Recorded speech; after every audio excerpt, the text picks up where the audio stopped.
Okay, so it is 10 o'clock. So we might want to go ahead and get started. We've got 36 people with us on the line. So maybe without further ado, we will formally launch this session. And Lilia, turn it over to you for your opening remarks. Have a good discussion, everyone. Thank you, Jessie. Спасибо, Джессика. Здравствуйте, коллеги. Мы рады вас приветствовать на нашем вебинаре. Thank you, Jessica. Hello, colleagues. We're glad to welcome you to the webinar that is dedicated to the discussion of sustainable public procurement that is organized within the UNDA SPP project, enhancing sustainable public procurement for the regional transition to inclusive green economy in Eastern Europe, Caucasus, and Central Asia countries. This project is implemented in 5 countries, but we also cooperate with other countries. Those countries are the countries of Central Asia, Kazakhstan, Kyrgyzstan, Uzbekistan, as well as 2 countries from the Eastern Europe, Ukraine and Moldova.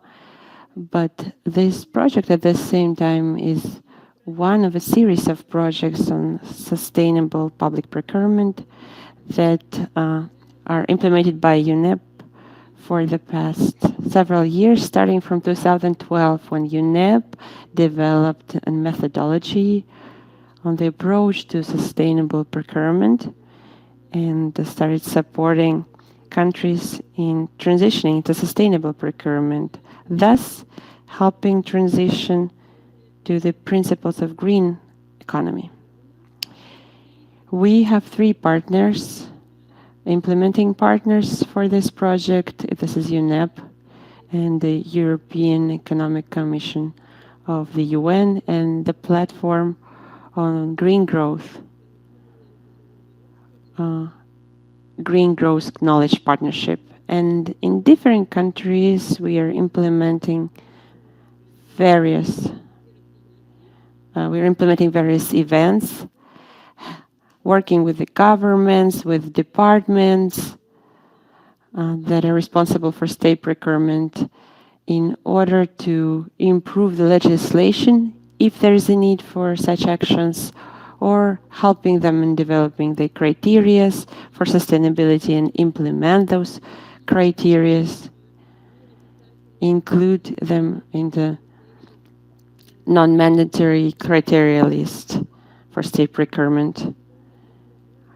And we also hold analysis of the legal basis, institutional basis. We implement prioritization of the goods that are the highest quality when it comes to green economy and sustainability. And in some countries, we also support the setting up of tenders, pilot tenders, in order to try out how the developed materials and specifications for the goods can be used at the national level, the local level, and also to see how, if the market is ready to provide such products. And the second component of our work is working with businesses, with providers, and here we are focused on improving their knowledge about the sustainable procurement, attracting their interests and holding dialogue together with departments, with the government agencies that are buying those products. And a couple of words about regional level. Apart from the events in the countries, we also have regional cooperation, and in that regard, we held one regional seminar in March 2019 in Geneva, Switzerland, and we plan to hold a second regional seminar probably at the end of this year, since our plans have changed because of the pandemics. This is briefly about our projects. I would like to pass the floor to my colleague Farid, who will also present our speakers, and I wish the very best of luck to all the participants during our workshop. Thank you. Hear me? Hello. We can hear you, Farid.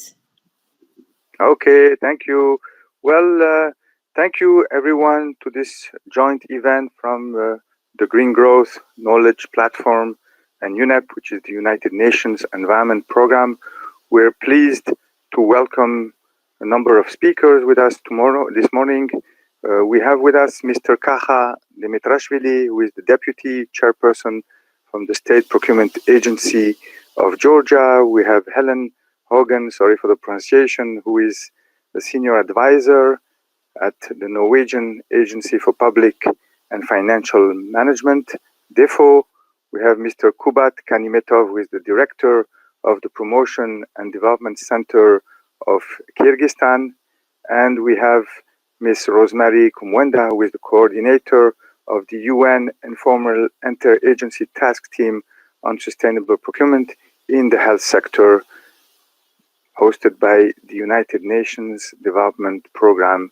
And last but not least, we have Ms. Lilia Lakhtionova, who is the Director of Public Procurement Department at the Ministry of Development of Economy, Trade and Agriculture of Ukraine. I'm Farid Yaker. I will be moderating the debate. I work with the United Nations Environment Program. I'm in charge of the Sustainable Public Procurement Work Area in our Economic and Trade Policy Unit of the Economy Division of UNEP. We will start immediately with the first question that I will pose to the panelists. And my first question will be whether and how they think sustainability can be integrated into national procurement processes. And I will ask first Ms. Lilia Lakhtionova to respond to this question briefly, if she can, in no more than 3-4 minutes. Thank you. Добрый день, доброе утро всем. Я рада вас видеть. Good morning, good afternoon to everyone. I'm glad to see you here at this webinar and to take part in it. And yes, of course, right now, well, all the progressive world is talking about conserving the environment and decreasing the human impact. Of course, the issues of sustainable development are also relevant for Ukraine. In order to provide them, to secure national interest on sustainable development of economy, of a civil society, and of the states in order to provide appropriate growth. Our President, Vladimir Zelensky, on the 30th September 2019, said that there's a need to provide sustainable development goals, and they correspond to the 17 SDGs that were stipulated in the UN resolution in 2015, and among them is providing the openness and safety, resilience of cities and other settlements, switching to the rational models and fighting climate change. And those goals are benchmarks for developing our programs, for our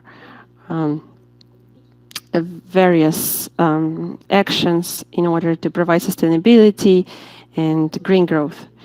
And taking into account all those trends, one of the important issues for us in the area of state procurement is the choice of the best offer, not only the lowest price, but also taking into account the green characteristics of the goods. As for now, the public procurement sphere is regulated by the law of Ukraine on public procurement in its new edition, and this law sets legal economic principles for holding the procurements in order to provide for the needs of the states and the territorial communities, and the principles of function of using e-platform, e-procurement.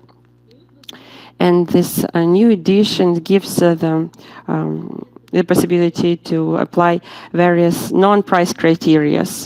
And those non-price criteria will help to use effectively the public means to procure more better quality goods and better from the green perspective. The Ministry of Trade Development, as the bodies that deals with public procurement, sees two main directions for the development of public procurements. First, developing the tools that will help the customers to be more efficient in their procurement processes, and also increases the level of awareness of customers in relation to sustainable procurement. Within the tender program of new ideas that is designed to give the impetus to this activity. Also, there was a EU Association Lab, and there is a team that is set up within this EU Association Lab that is working in this area. And they're working on providing a digital service called Prozora, and different servers for customers that hold different procurement processes to provide for the needs of the states and communities. And now they can set, with a couple of clicks, they can set up the criteria for technical criteria, taking into account various sustainable factors. How this worked, the customer chooses the categories of non-value criteria that he or she needs, then can see separate criteria, can look through the documents, and then can set up the criteria. And the user can add or delete some parameters. And as a result, the procurement organization gets a set of non-value criteria that can be used during the procurement process. But we plan to develop this tool further. A UNEP project actually helps us with this. And also the World Bank project, the green procurement in Ukraine, that is aimed at developing of green procurement and the practices of using sustainability criteria in the procurement process in public and private sector. The goal of our cooperation is to increase the number of categories of procurement items and increasing the list of non-value criteria.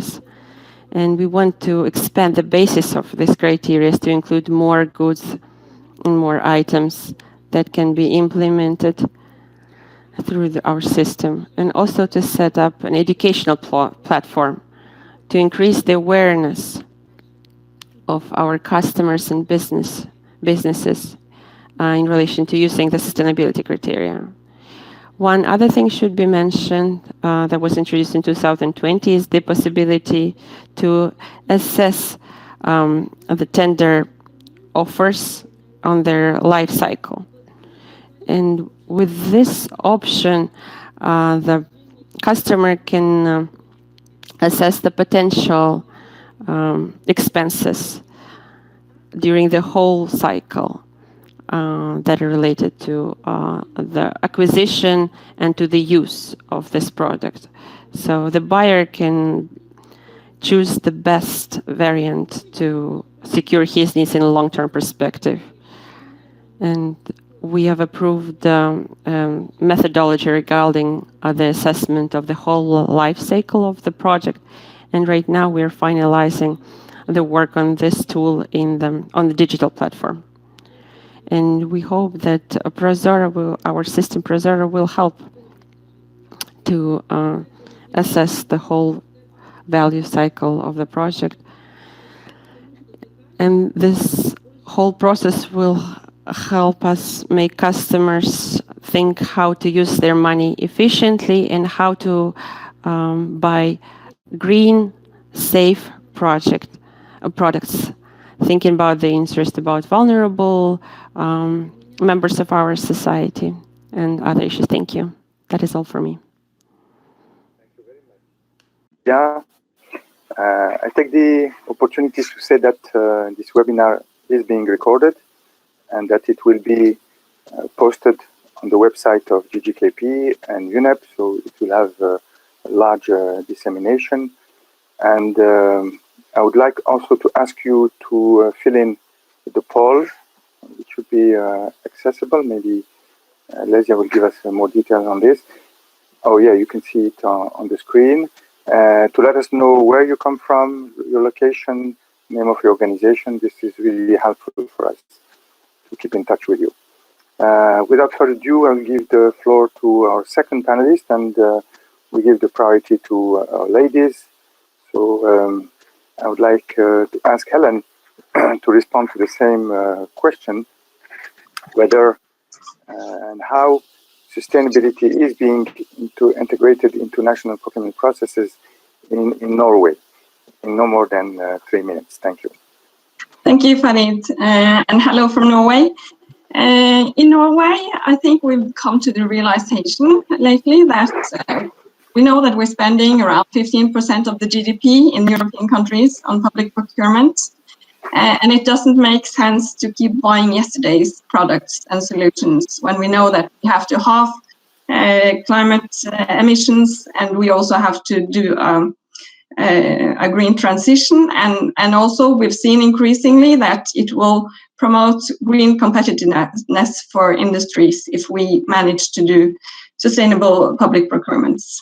For instance, we had a procurement of the first electric ferry in Norway, which I think was groundbreaking in terms of changing the views of how public procurement can have an impact both on cutting emissions, but also transforming a whole industry, the maritime industry. So we had the first electric ferry bought in 2015, and now in 2020 we have 26 ferries put on the water, and by 2025 Norway would probably have 70 electric ferries. And we also see that this has promoted the maritime industry in Norway to be a front runner in green technology, and furthermore several battery producers have established in Norway.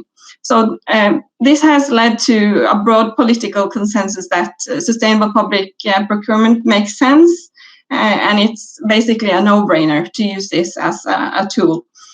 And this year, in January, we had a white paper coming from the government stating a climate plan for Norway from 2021 to 2030, and public procurement is one out of 5 central tools to be used in this climate plan. And there's also some concrete actions singled out there. For instance, public procurement of all passenger cars and small vans will be zero emission by 2022, and by 2025, public procurement of all city buses will be zero emissions, and construction sites will be fossil free. And I think these kinds of signals is very important for the market in order for them to know that there will be a substantial market for these green products in just a few years. And as a follow-up to this climate plan, there will also be coming a national action plan, which has been developed by my own agency in close cooperation with the environmental agency. And I think also this cooperation has been key to the work that we do. And in that work, we had made great, it was very useful for us that we had an OECD maps for sustainable public procurement carried out in 2019, which was published in 2020, and it pointed to the strengths and the weaknesses of sustainable public procurements in Norway. We have the regulations in place, it showed, so we know that that's not the weakness, but the weaknesses are more on the implementation side. So we saw that there's a lack of competence at the procurer side because public procurement is very decentralized in Norway, so we have to boost that competence. We're now launching a national green competence boost as an effect of this finding. And also we see that there was a lack of participation of small and medium-sized enterprises, which we will also address now, and also a lack of systematic monitoring of sustainable public procurement, which will also be addressed in this action plan. yeah, so I think maybe I've spent my 3 minutes now. Thank you.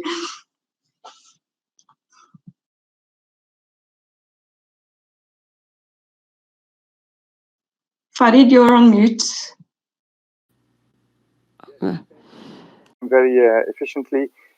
Thank you for providing very concrete examples of the work Norway is doing on SPP, and also mentioning your contribution, your participation in MAPS, not only in the general MAPS, but also you are the first country who pilot tested the SPP module of MAPS, and this can be found online on the MAPS page. So congratulations, and we really are pleased to welcome such a leader today in our panel.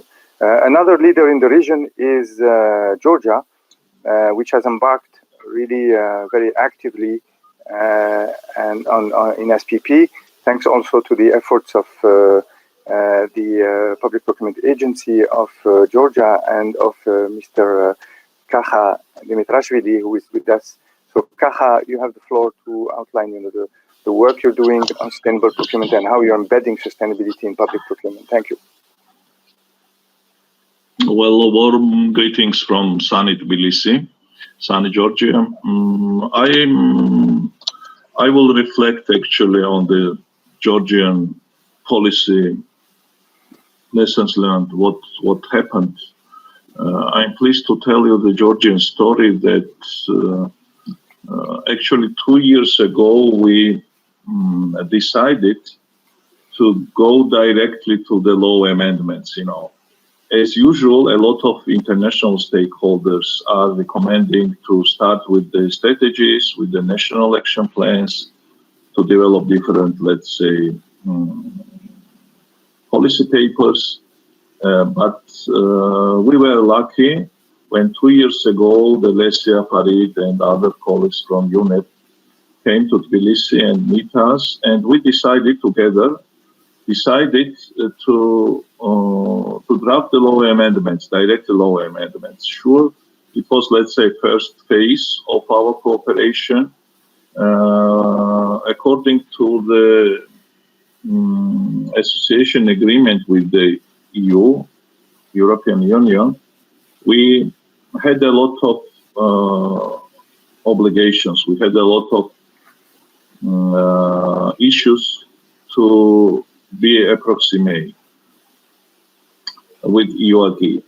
And but those SPP provisions, it was not mentioning in our free trade agreements with the EU, with EFTA countries, or with other, let's say, stakeholders. And it was solely our initiative to include the sustainable public procurement provisions into the Georgian national legislation. So it was lucky we keep the momentum, and we, with kind support of UNEP and this particular project, we drafted already the law amendments, and now government and parliament will consider them, and it's in the process of the review.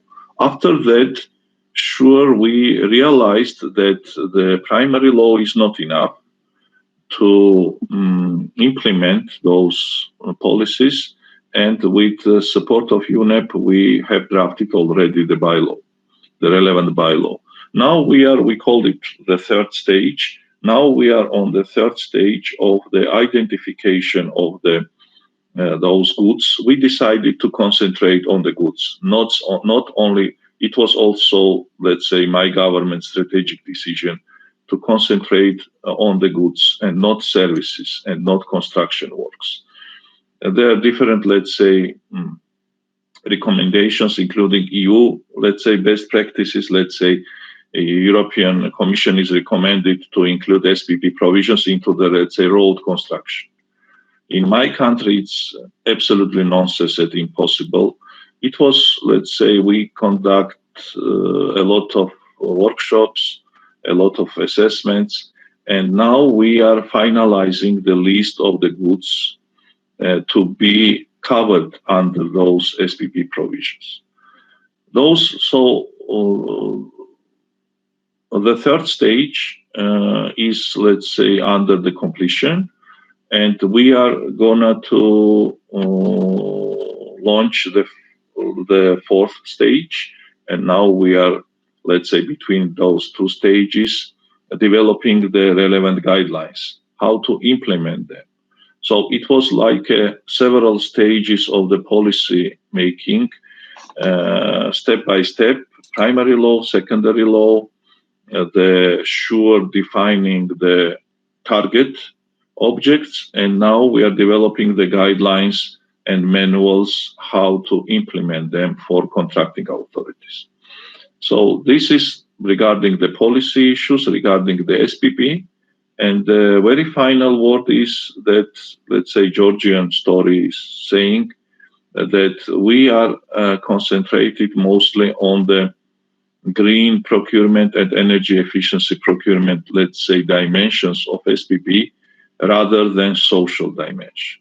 So our, let's say, experience and, let's say, local lessons learned is saying that the social dimension, protection of those some human rights or labor rights, or let's say protecting of some vulnerable groups and so on, or introducing any preferences for them, it's rather more difficult for us. So I can say that we are on the stage of introducing, for my country, more green procurement and energy efficiency procurement provisions in theory, in the legal framework. Let's say under my next interventions, I will tell you more practical stories how we are implementing that. I will stop here. So thanks, Farid.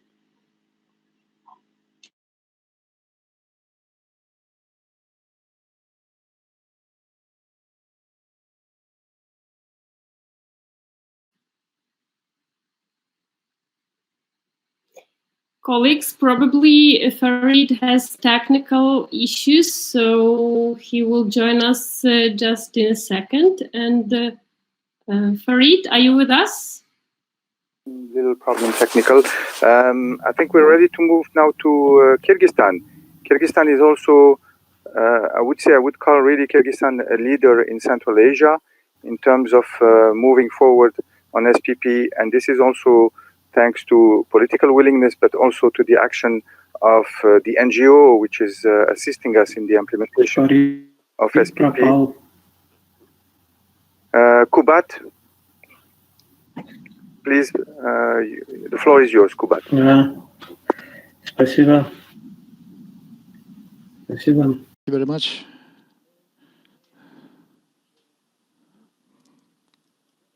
Well, starting from 2019, we've been helping the Department for Government Procurement to make their procurement more sustainable.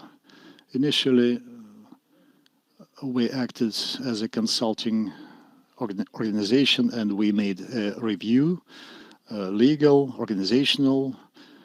We analyzed the international experience, and then we made a prioritization of products and an assessment of markets. And then we elaborated technical specifications and requirements for individual products, numbering 5 altogether. And currently, we are working on a methodology to train procurers on how to implement and put into practice those specifications in their work. At this stage, we're going to accompany the pilot tenders so that the purchasing organizations and the vendors come to an understanding of these processes and become able to implement those SPP principles better. Well, what would I like to say? As regards political support, all those SPP aspects are enshrined in our national strategy the strategy for green economy. And apart from that, our law on government procurement makes it possible to use e-purchasing. So everything seems to be covered. Everything is transparent.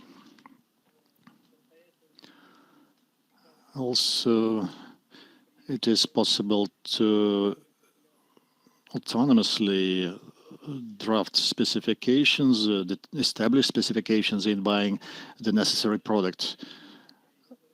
So politically and legally,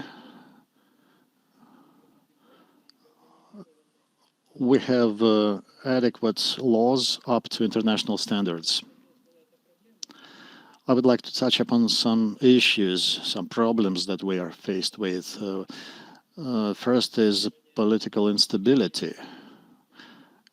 Over the past 15 years, we've had 3 revolutions.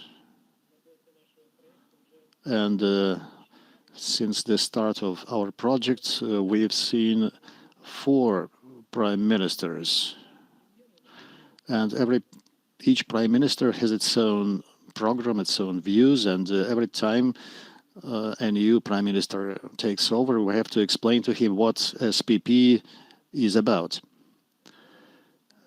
So before we had 40 state organs concerned with our work. Now it's 13, and there's been a personnel reshuffle, so we have to explain everything to new people. And also, we have a very active civic society, especially associations, environmental associations, and this is encouraging because they speak at public platforms, and at every ministry we have public councils having those such representatives on their boards, so they provide the necessary counseling and support. Well, this is a general view, and I could give you more detail in my next interventions. The road to SPP is not easy, but we're really impressed with the effort you're putting into really progressing on this journey. I now would like to ask the second question, which will be, what can sustainable public procurement offer governments, particularly to the countries with economies in transition, such as the countries of Eastern Europe, the Caucasus and Central Asia? I'd like to turn to Rosemary, who is from the Sustainable Procurement in the Health System Interagency, UN Interagency Task Force, informal task force, and she's the coordinator of this task force. And Rosemary, you've been really active in the area of the health procurement, in sustainable health procurement over the last years through the work you're doing with UNDP and with the task force. You are working with UN agencies, but also targeting governments. So you have acquired a good responsibility, a good expertise in this area. So we'd like to hear from you about what SPP can offer governments, particularly in the health sector, and particularly in the region of Eastern Europe, Caucasus and Central Asia, given also that you're based in Istanbul and you're close from those regions. Thank you very much, Rosemary. And the floor is yours. We can see you.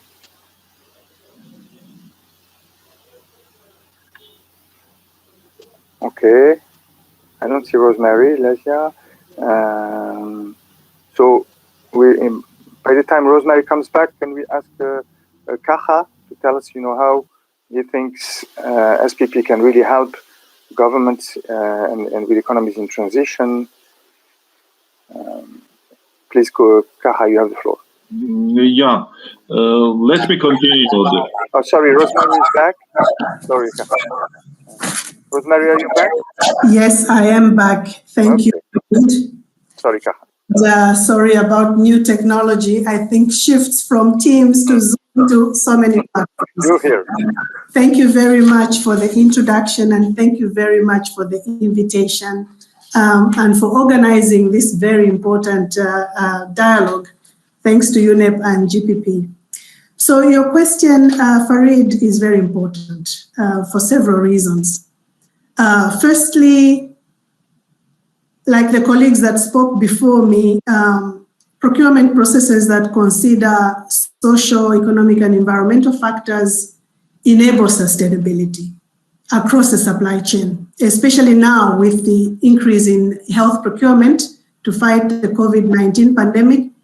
Sustainable public procurement has never been more important. So sustainable public procurement is without a doubt a key entry point to reducing environmental and health risks of the implementation of health programs. So according to the International Trade Center, public procurement accounts for more than 30% of GDP in developing countries and 10% to 15% in developed countries. So the importance of sustainable public procurement has been recognized through Sustainable Development Goal 12, which we all know, and this is the focus of this meeting. So secondly, the public procurement can reduce government's environmental footprint. And we're trying to demonstrate that in the health sector. It can also improve efficiency. It can strengthen economies, as we have seen with COVID. It can limit corruption. It encourages more sustainable patterns of consumption. And also it can protect labor rights. It can ensure gender equality and increase economic competitiveness. So there you have it, hitting several SDGs, the importance of how SPP can offer governments a leverage to transition. So you talked about how UNDP and the UN in general, the key members of the Sustainable Procurement in the Health Sector Initiative, including our work with Healthcare Without Harm. We have been supporting a number of governments with support from the Swedish International Development Cooperation Agency. We launched what we are calling Sustainable Health in Procurement Project. And the acronym is SHIP.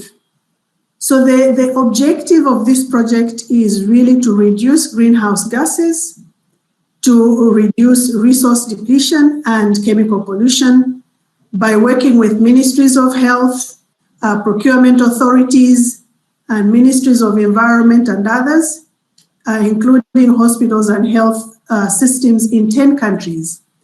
And in Eastern Europe and Central Asia, we are in Ukraine and Moldova. The other countries globally include South Africa, Tanzania, Zambia, China, India, Vietnam, Argentina, and Brazil.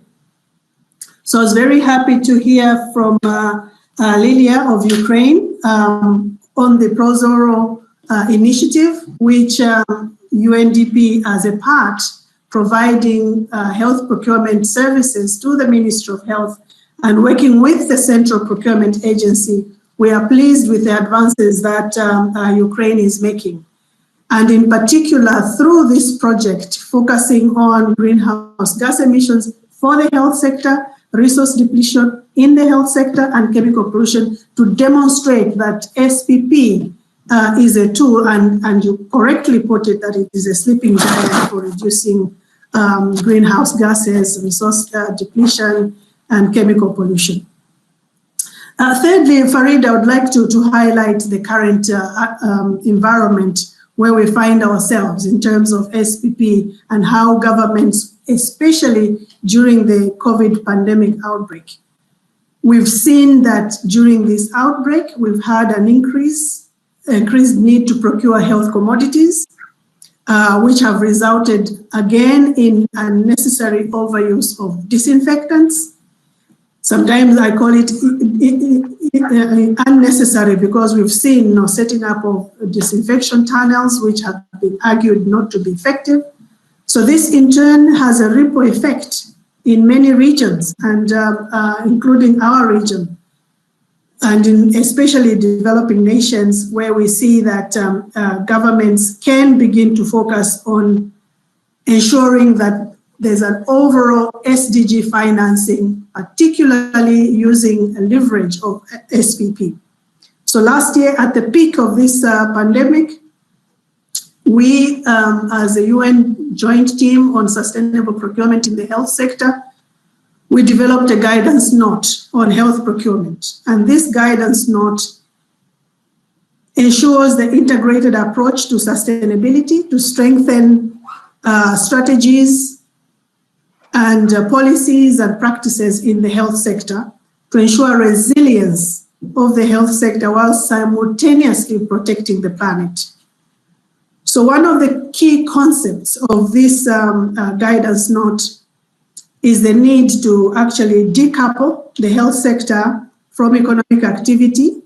And our colleague from Georgia rightly put it out that it is very difficult road with SPP.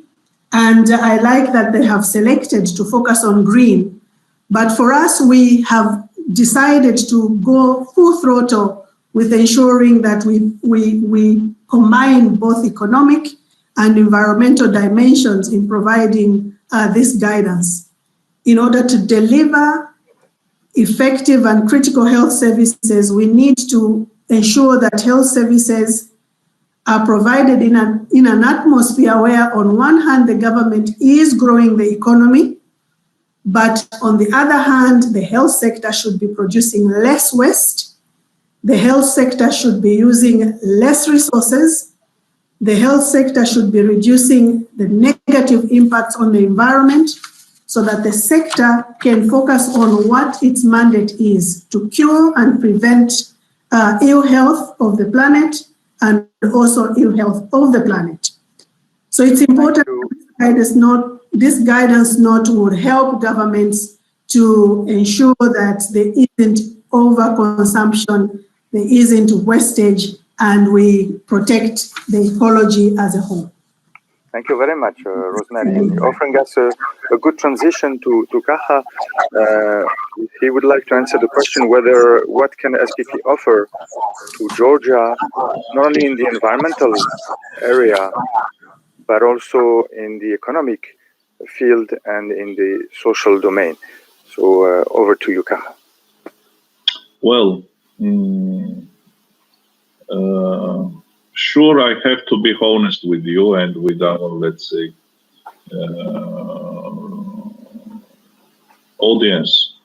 To be honest with you, personally, I'm thinking that the introducing of SPP, let's say, I would say policy or SPP approach or concept into the public procurement, it makes a lot of challenges and difficulties.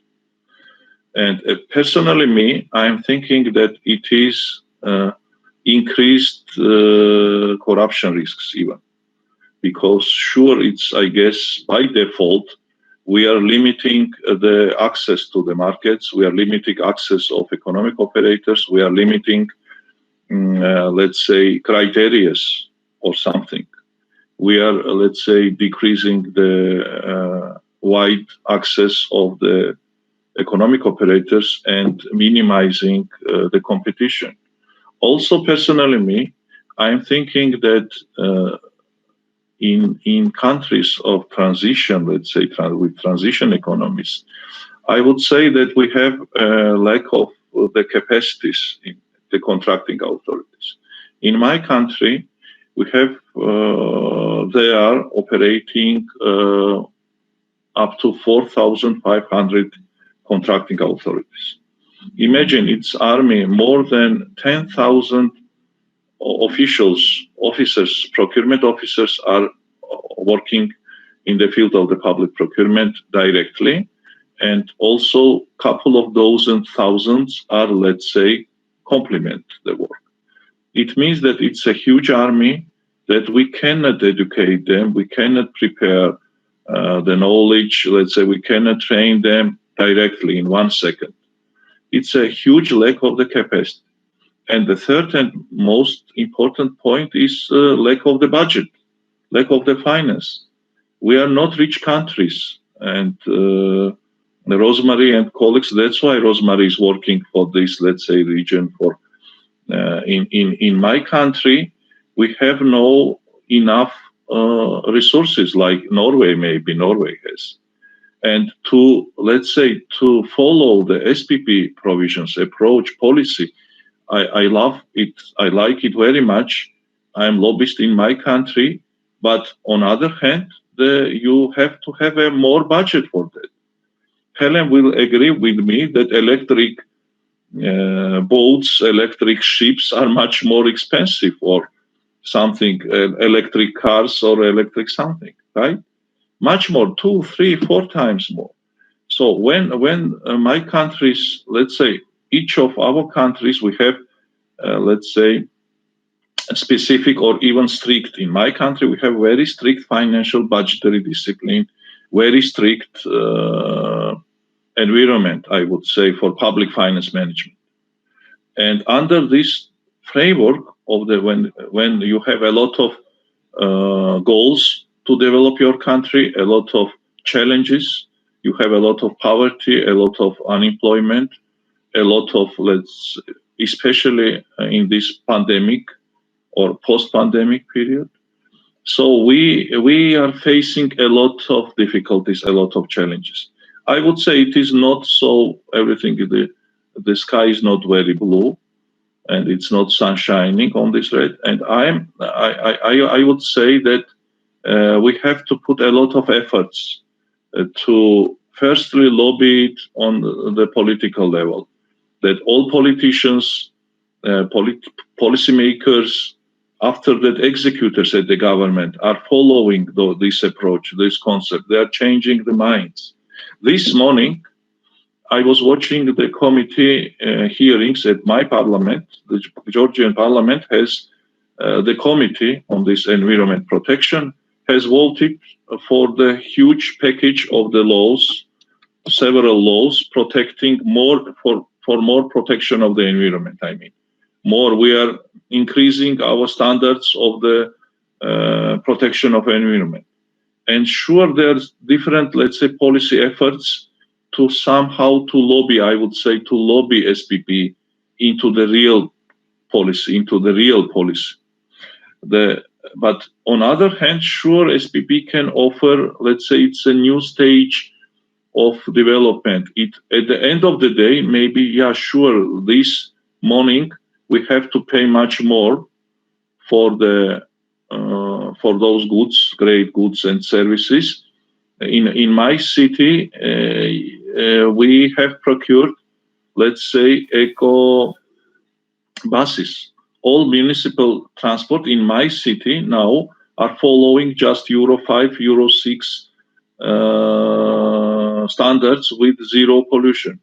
But sure, we pay a lot of money for that. Even in a small municipality, we are procuring LED lighting.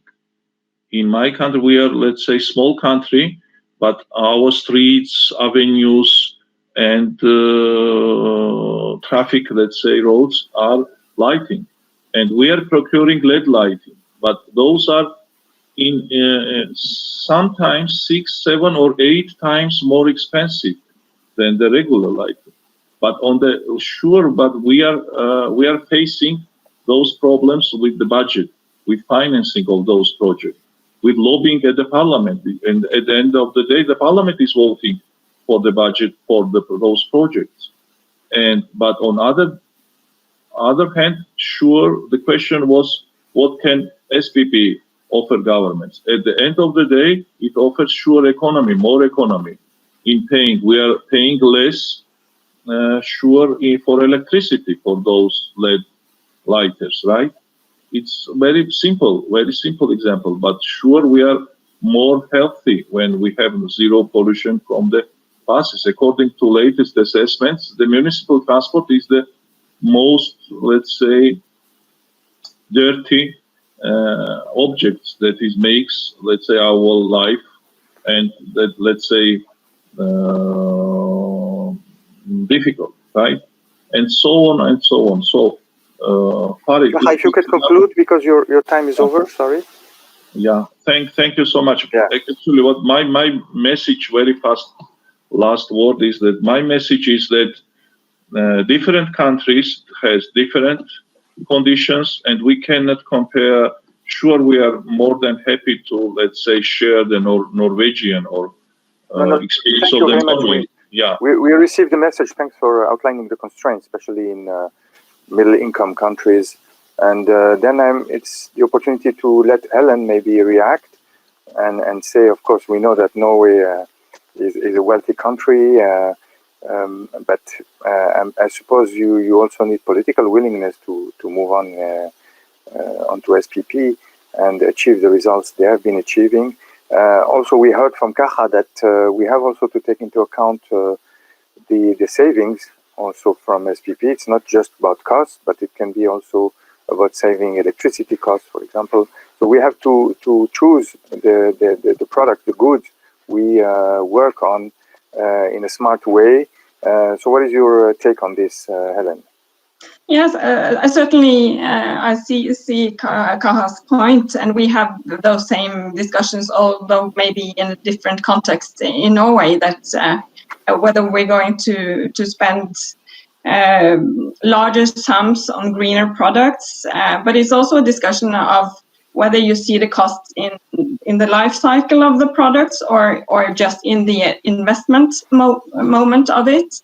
That's one aspect of it. And also we've seen that when procurers enter into a dialogue with the market, sometimes the market and the suppliers will be willing also to cover more of the cost it takes to invest in electric buses, for instance, than they would if they weren't sure that this was a secure market and that these procurements would be coming in the years to come. So I think also predictability is a key, but of course in the early phases of new procurements of green products, there will be some larger investments needed.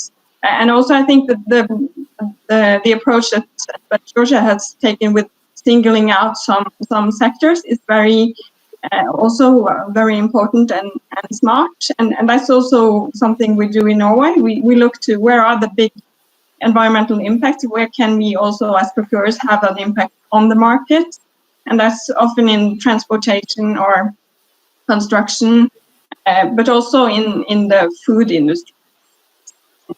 And also circular economy is coming up, so there's also several opportunities. Thank you very much, Helene. Well, you're also offering me a good transition to the next question, which is about how can governments incentivize the market? How can they engage the market? How can they ensure that they keep price premiums low? We had this discussion with LED lighting right now. So I would like to hear from Rosemary on this question of costs and how we really engage the markets and we really incentivize local suppliers in the health sector. How do you work about this?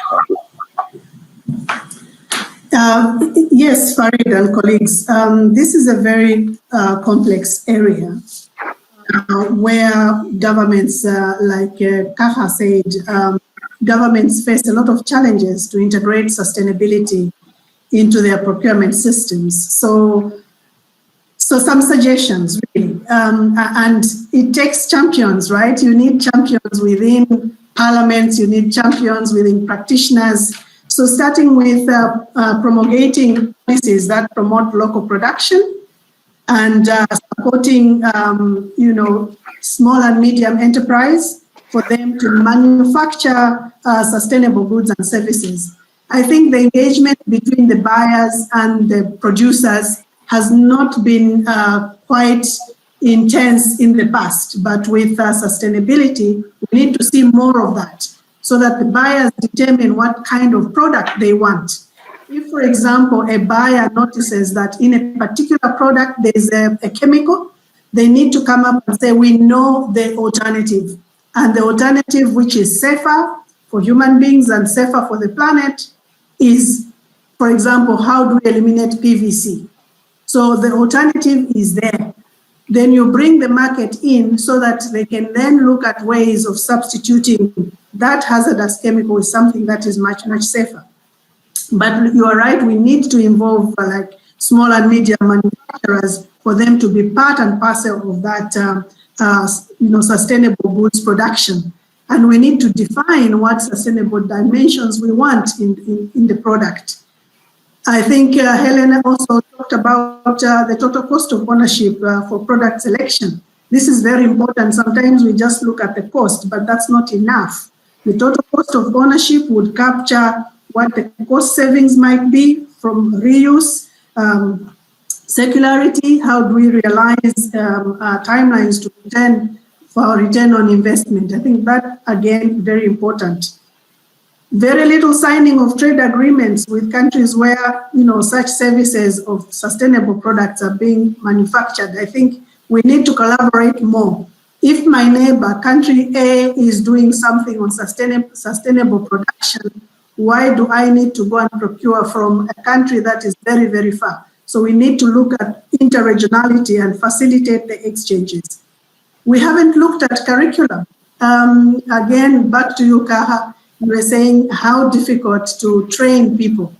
We need to look at curriculum, maybe at entry point as we start technical education, vocational training, entrepreneurship. We need already at that point to embed sustainability criteria so that these people, when they become producers, they understand what sustainability means.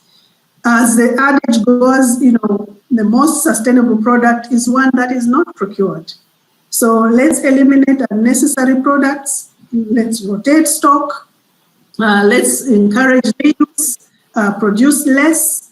So we need to find alternatives that are viable, sustainable, but obviously, yes, we need to have economies that support, sustainable development as a whole.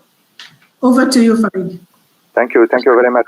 Kakha, how will you make sure that when you do SPP, you won't neglect or offer an advantage to foreign suppliers at the expense of local suppliers who, because we know foreign suppliers may have a technological lead in the procured goods, in the sustainable goods. So how do you make sure that you incentivize also your local suppliers and your SMEs and make sure that SPP also benefits to the local economy? No, I would say that this is also one more challenge.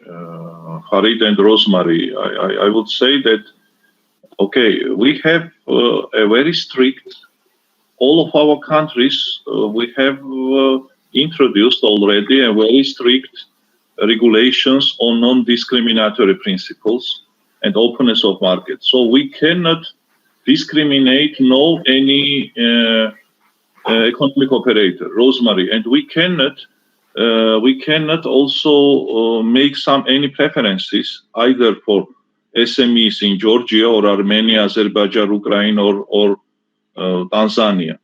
So no, this is a huge challenge that we have already. It's like a main principles of UAG and EU directives for public procurement to have absolutely free access to the markets for everybody without any discriminations, and we are not introducing any national preferences. We do believe that it is not only against of the World Trade Organization principles, but also it is against of our local economy. We should not protect, but we should not lobby our local SMEs against the Ukrainian SME or Moldavian or Norwegian. We do believe that it is not the right way. So this is also one huge challenge that our systems, like in Ukraine, they have great this Prozoro system. The Georgia, we had introduced 11 years ago already this electronic procurement system. So more electronic procurement, moreover, in this electronic procurement environment, in this electronic government procurement systems, it's much more difficult to lobby anybody or to make some preferences to somebody. So that's why this is also one more huge challenge when on one hand we want to protect some local producers, you want to lobby them, or educate them or introduce SPP provisions. But on the other hand, we have a lot of international mandatory obligations. And also we have a lot of free trade agreements with a lot of countries, and it is also strictly prohibited under each free trade agreement. We have special chapter on public procurement prohibited introducing any national preferences to any local SME, even with the SPP or somebody. No any grounds. The SPP, it is not to introducing SPP. It is not the ground for discrimination of any supplier from abroad. And this makes also one more a lot of challenges, Rosemary. I do agree with the locally we can somehow work with the business associations, and we are working. Just last week, I conduct 3 huge meetings with the business associations and lobbyists and explaining them SPP provisions and lobbying. But we cannot meet the Norwegian companies or from Tanzania or Argentinian or Brazilian, but they are participating. We have already 2,000 economic operators from 79 countries over the world participating in the Georgian government procurement. How can we ensure, let's say, educational or vocational activities with the companies from New Zealand? Farid.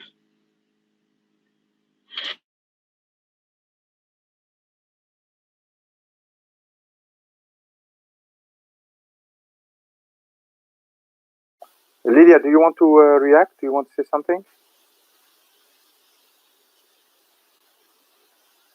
Да, коллеги, конечно же, поддержка. Yes, colleagues, of course, the support of national manufacturers is a very important issue when it comes to development of national economy. But our regulations don't give us grounds to discriminate against other participants and non-residents. And so we also work according to the same principles of equal access to the public procurement market for all providers. Of course, we can support providers through different means, by tax deductions, subsidies, and those are the issues of a political order and the strategies that are used by that or other state. But in general, yes, I agree, and I support Kakha. We are also moving in the same way, and indeed the development of procurement sphere of green sustainable procurement will probably give a rise to a switch in the production, and this is a positive signal for the market as well.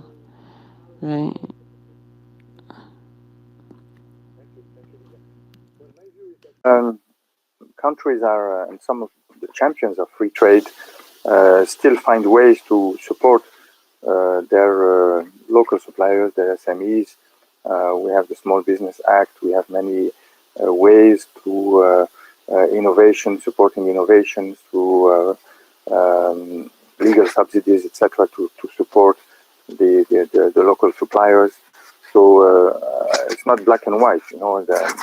There's a way of keeping your commitment, but in the same time ensuring that you have a good participation of your local suppliers, your manufacturers, your private sector in public procurement and sustainable public procurement. So I will leave the question open. What is your view, Helen? How do you deal with that in Norway? You're completely transparent to that. You're completely open. Or it's an important question for you. The fact that public procurement is not neutral towards your own private sector, your small and medium enterprises, and SPP in particular can have an impact on the distribution between imports and local production. Over to you, Helen. Thank you, Farid. Yeah, it's absolutely an important issue in Norway as well. And we see one issue that we've been looking into lately is the splitting up of contracts, whether that can help. If you Sorry, have, can you repeat? We couldn't hear you. One issue you said? The splitting up of contracts. Splitting up, okay. Yeah. So you don't have such big contracts, for instance, when you procure in the food area, then that might open up for local suppliers more if you split up the contracts. That's one thing. And we've also introduced a program which we copied basically from the UK and Scotland, this GovTech and CivTech program that they have for including startups in the procurement process, because we know that often procurement processes are too long and time-consuming and resource-consuming for startups. So this is a way to speed up the process and to facilitate startups to enter into procurements as well. So, and that's starting this year. So we haven't seen the effect of that yet. But that's going to be exciting. And I think that would also promote participation of locals more. Okay, thanks a lot, Helen. Rosemary, you want to say something on this topic? Yes. Yeah, just a reaction. Again, another challenging area. And where it is possible, we know that there are several ways to encourage local suppliers to scale up the provision of sustainable goods and services. And some of the ways in which some countries, where it is feasible, have signed long-term agreements that guarantee business subject to, again, meeting the agreed conditions. So there will be conditions, but if they can reach that stage, it would be good to sign such long-term agreements, and also supporting access to finance for investment. If there is an invention of a product that is sustainable, there has to be some investment into that. And thirdly, by exposing, again, local suppliers to quality improvements through different mechanisms. For example, South-South cooperation, which we totally encourage, but also participation in the business call to action. If that is possible, there's a lot to be learned by small and medium enterprises and exposing them to different mechanisms for sustainable production. And lastly, I think the issue of capacity, exposing the local suppliers to the latest demands. During COVID, we saw how countries created opportunities for SMEs to produce masks locally. So, we need to encourage participation of SMEs. They can demonstrate innovation, and governments can encourage and support their local manufacturers based on demand of the latest sustainable products using the criteria, and they can demonstrate that will shape and change the market and demand. Thank you. Thank you very much, Rosemary. Kubat, you can react, and then I will give the floor to Kubat. Huh?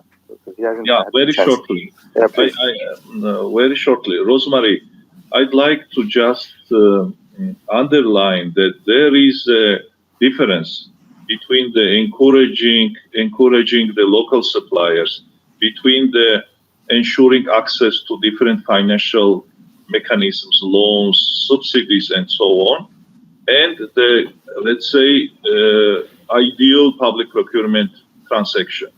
To conduct the public procurement, this is different. Absolutely, or Helen mentioned just GovTech program. It's different, absolutely.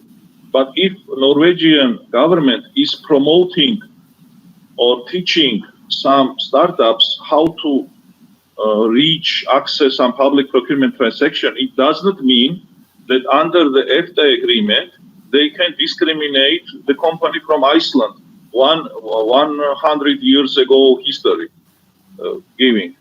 Or or they can discriminate some other EU countries or something. They have very strict EFTA agreement. Even they have even agreement with Georgia on free trade agreement. And several years ago, when we negotiated, the most strict person was a lady from Norway, not from Switzerland, Iceland, or Liechtenstein. And Norway was pushing the Georgia. Yeah, I'm not joking. It was one lady and one gentleman. And I spent several days in very strict negotiations with Norway. No, they're wanting to reach the Georgian access to ensure the absolutely free access to the Georgian government procurement money. And that's the story. Thank you, Kakha. I totally get it. Kakha. Good. Absolutely, and it's interesting to hear it from your perspective. Mm-hmm. Good, thanks. And so we have to distinguish, the legal agreement and then what can be done outside. And thanks, Rosemary, for mentioning also the capacity building efforts. Nothing prevents us from supporting our SMEs and raising their capacity, and also getting them acquire the latest technologies, and also, as you mentioned, also Helen, we have also other ways like split ups, etc. So we stay in the legal context, and we are aligned with our obligations and commitments. Kubat, on this question, how do you plan in Kyrgyzstan? You're moving forward on sustainable procurement. You have prioritized products. I think you took in consideration the impact on local production.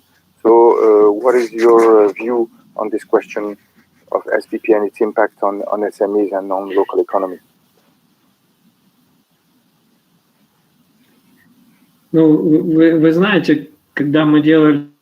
Well, when we were analyzing the readiness of our market for the readiness to SPP, we met with providers, with manufacturers, and we studied several international projects that were implemented in our country. And some of the interest aspects, I think, on this issue today, the most important thing is to raise the competitiveness of our companies. And one of a simple project, we had some innovations in electronic lamp factory that started producing new lamps. And thanks to the UN, we had the lab certifications that were introduced. And within these projects, they took all the lamps that we had in the market, and they tested at this lab. And it turned out that only 2 types of lamps satisfied to the quality standards are the lamps that were produced to our national factories. And all other lamps that were made mostly in China, they did not comply with the requirements and standards. So you can see that such innovations, they help our national companies to raise their competitiveness. And another example, we have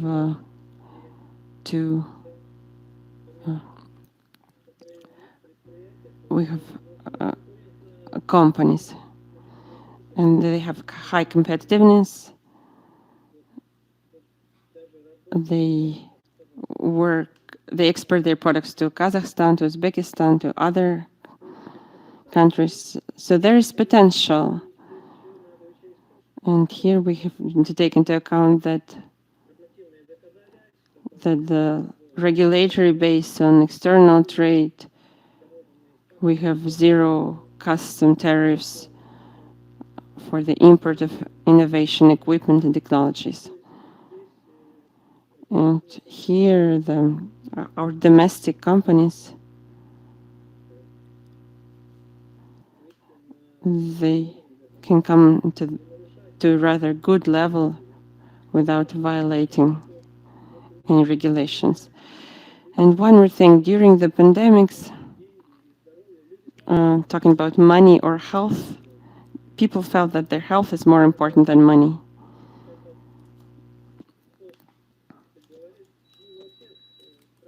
Even when we toast, when we drink to something, at the beginning we say to our health, and this pandemic showed that the health, environment is very important and more important than money to our people. And the past year was a very difficult one, not only for our country, but for the whole world. But you know, when even state didn't cope, we had a very strong volunteer movement that provided many services that state was supposed to provide. Volunteers, they were delivering people to the hospitals because the ER didn't have enough cars. So I think while assessing the sustainability, it's important to use not only material indicators, but also some moral others. And I think there's in the International Index of Charity, and it includes also volunteering, the level of volunteering. And you know, we're a poor country, but in 2015 we were one of the first according to this index of generosity. And we have traditions in our country.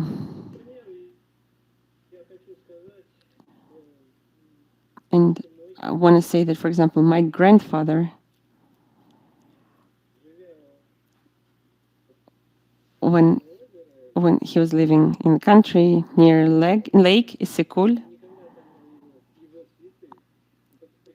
he considered this lake as holy, and he only washed his face in this lake. And yeah, money is important, but not as important as other values.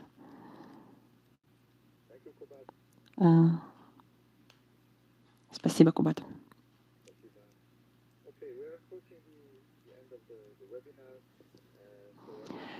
Conclude by telling us a few words, and if you want, what would be for you really a key priority we have to really keep in mind and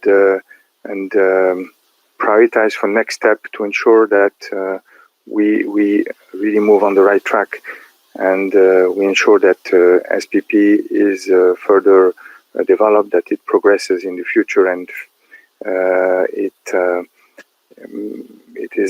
it ensures that all the obstacles are taken care of.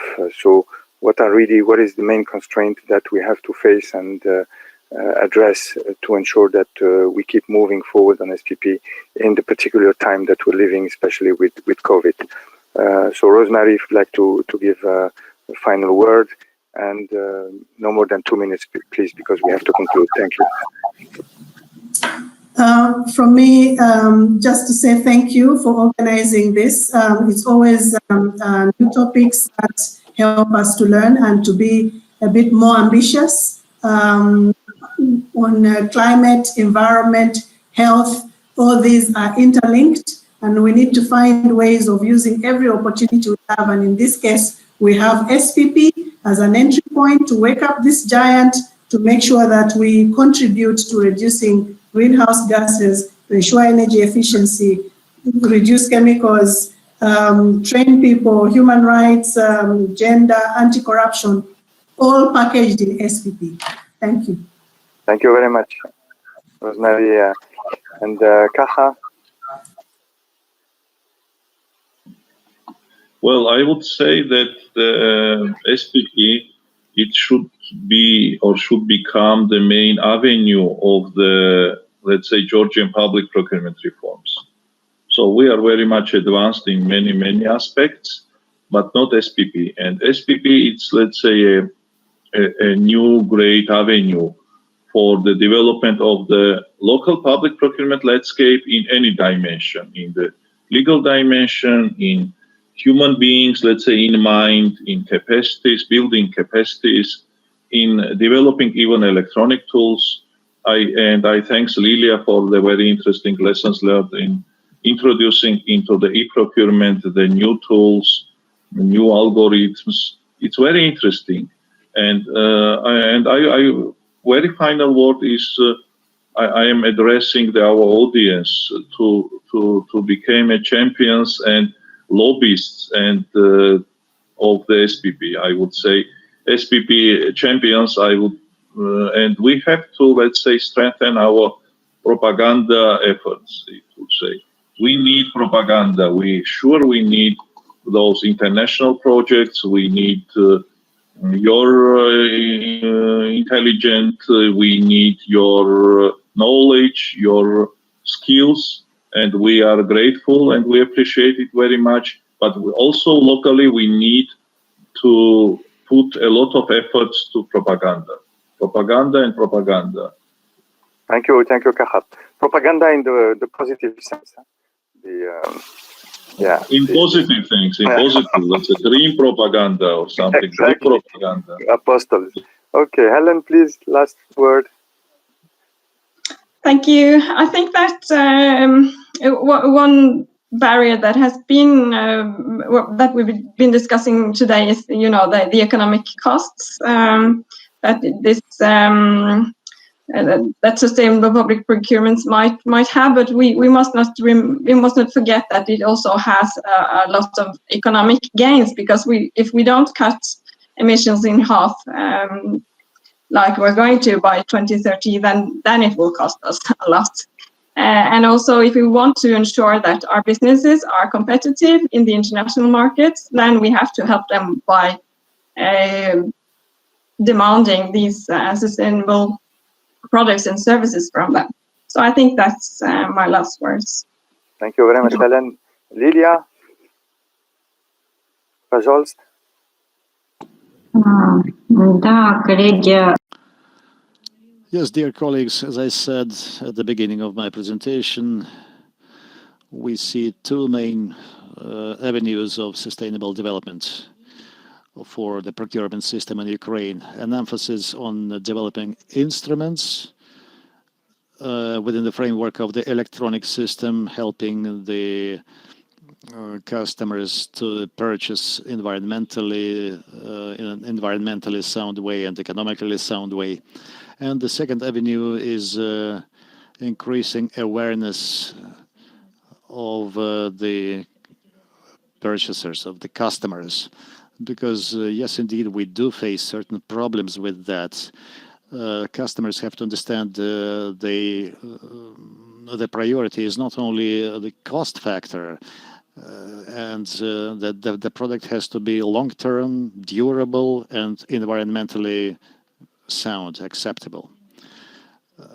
Given this, it's very important for us to interact with UNEP, with various projects in this sphere in order to increase awareness on behalf of our customers and help them implement and use the right instruments and make them really sustainable. Kubat, we give you the final word.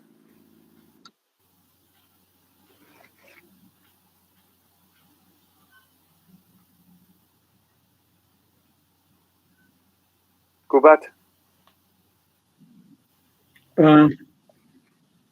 Спасибо. Thank you. Well, I would like to say that we're going to continue to implement our sustainable procurement patterns, interacting with the government and with various public associations. Our key problem now is to interact with our controlling or oversight authorities, because we are amid a huge anti-corruption campaign. So when looking at purchases, the overseers do not understand what life cycle costing is about, but they look for this lowest price. That's what they want. So we have to interact with various public organizations which lobby for sustainable procurement, and UNEP and the international community are very important in this. When analyzing the reviews for various countries, it was very interesting for us to see what ways out of these difficulties other countries found. So it's very interesting to cooperate. Thank you very much. Handing over to Lilia, I'd like to thank you, say that we had a very rich discussion. We see that it's not easy to wake up the sleeping giant, but we need to wake him up or wake her up, because it's the challenges are enormous. We have to face climate change. We have to face the pollution crisis, decoupling crisis, and we will need the support of sustainable procurement, which is such, public procurement being such a large share of GDP, by being such a powerful tool. We need this tool to leverage public procurement and help us achieve the sustainable development goals in the nearest future. And you have all provided ways and show that you are engaged in this path. You're facing the difficulties, and we know that if by cooperating, by learning from each other, we can even improve the performance of our SPP. We know that there are some more advanced countries, richer countries, but with the countries we had today are dedicated. That SPP can also happen in poorer countries. It's the way of developing SPP, implementing SPP, which differs, but we have the same philosophy, and we're all united about the need really to leverage public procurement for sustainable development. So thank you very much, and we will keep this dialogue open. I'd like to thank GGKP again. I hope you have filled the poll to indicate where you come from, and I give the last word to my colleague Lilia, who has been doing a great work to prepare this webinar, and please, over to you, Lilia.